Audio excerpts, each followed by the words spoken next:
Mesdames, Messieurs, bonjour. Très heureux de vous retrouver pour cette nouvelle édition du JT Cultures et Marchés. Alors, nous débuterons cette émission par l'annonce par l'USDA de la baisse de la production de blé en Europe. Nous irons ensuite en Russie où les récoltes se poursuivent et valident le scénario d'une baisse significative de la production. Puis, nous tenterons de comprendre pourquoi les cours du maïs pénalisent ceux du blé. Enfin, nous évoquerons la baisse de production de colza en France. C'était attendu. Ils l'ont fait. Et non, je ne vous parle pas de la Coupe du Monde, mais de l'USDA qui a ajusté ses bilans dans son rapport mensuel. En effet, le consensus des 145 millions de tonnes de blé a été intégré par le gouvernement américain, soit une diminution de près de 4 millions de tonnes. La baisse la plus marquée a eu lieu en Allemagne, où la production devait atteindre entre 21 et 22 millions de tonnes, conséquence de plusieurs mois sans pluie.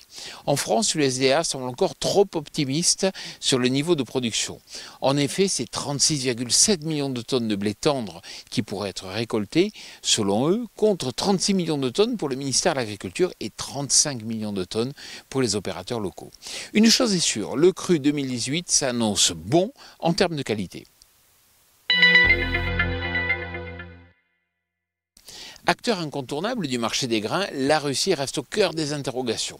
Comme la majorité des analystes, l'USDA revoit à la baisse ses estimations de production et parle désormais de 67 millions de tonnes. La moisson russe perdrait donc 18 millions de tonnes par rapport à l'an passé. Cela semble logique au vu des premiers échos de rendement avec une moyenne au 16 juillet de seulement 3,9 tonnes par hectare. À surface équivalente, c'est une perte de rendement de 13%. Après l'Europe, la Russie et l'Ukraine, l'Australie pourraient également avoir de mauvaises surprises alors que le temps sec s'est installé sur la plaine. Pour l'heure, l'USDA a enlevé 7,5 millions de tonnes de production de blé chez les principaux exportateurs. De quoi soutenir encore un peu les cours. La hausse des cours du blé est particulièrement freinée par des cours de maïs qui peinent à se dynamiser. Malgré un rapport USDA haussier, des stocks américains sous les 40 millions de tonnes, le maïs aux États-Unis cède du terrain semaine après semaine. Cela a des conséquences sur l'ensemble du complexe céréalier, car l'écart de prix entre le blé et le maïs est désormais très important aux États-Unis. Ainsi, la demande pour le maïs augmente chez les fabricants d'aliments du bétail, ce qui entraîne un ralentissement de la demande en blé.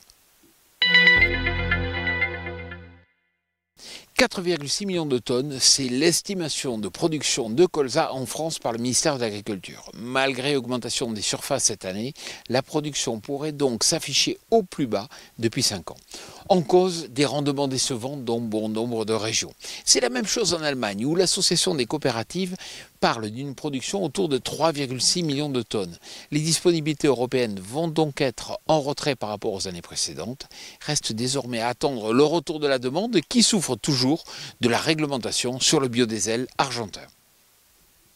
Alors si vous aussi vous recevez un email vous informant de la mise en ligne de ce JT, bien sûr n'hésitez pas à le transférer à tous vos amis, cela nous aide vraiment à mieux faire connaître notre émission et je vous en remercie par avance.